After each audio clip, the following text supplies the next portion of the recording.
এতক্ষণ দেখতে পেয়েছেন তো যে কি হারে পকেট পরোটা সেল হচ্ছে। হঠাৎ ভাবছেন পকেট পরোটাটা কি? এটা হচ্ছে শিয়ালদার বিখ্যাত রাজুদার পকেট পরোটা। মানে ইনি ভোরবেলায় আসেন শিয়ালদা স্টেশনে, 2 ঘন্টায় এনার প্রায় 450 থেকে 600 পিস পরোটা বিক্রি করেন।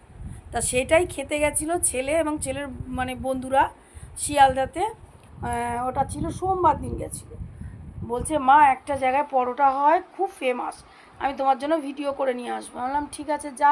তা ওরা ভোরবেলা বেরিয়েছিল, কারণ 8টার মধ্যে নাকি পরোটা শেষ হয়ে যায়, লাইন দেখছেন। তাই বললাম একদিন আমাকেও নিয়ে চল রাজুদার পরোটা খেতে।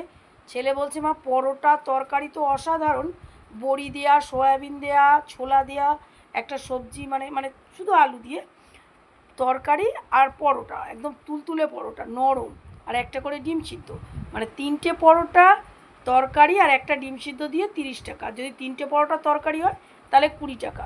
মানে প্রচণ্ড ইউটিউবে ফেমাস হয়ে গেছে রাজুদার পরোটা। ছেলে মাঝে মাঝেই হাতিবাগানেও একটা, সেদিন আমার একটা ব্লগ গেছে, হাতিবাগানেও ও কোথাও ঘুগনি খেতে গেছিলো, আর এটা হচ্ছে পরোটা খেতে গেছিলো। তাই গিয়ে ওর খুব আনন্দ হচ্ছে। ও বলছে মা ওই যে ছেলের বন্ধু দেখেছেন, মানে কার্তিক, ছেলের থেকে অনেক ছোট, এরা সব দল বেঁধে গেছিলো রাজুদার পরোটা খেতে। আর বলে লাভ নেই, মানে এখন বড় হয়েছে তো। তা ছেলে বলছে মা পরোটা তরকারি তো অসাধারণ, কিন্তু সবচেয়ে যেটা আমার ভালো লেগেছে ওনার ব্যবহার।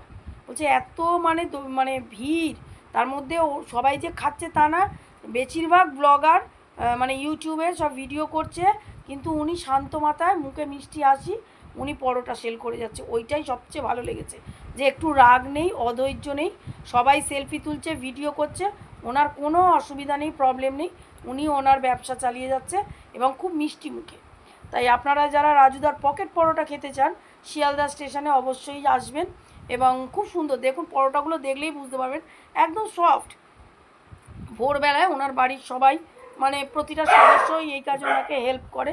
আমার বাচ্চাদের জ্বালায় ভয়েস ওভার। তা যাই হোক, রাজুদার পকেট পরোটা দেখতে থাকুন।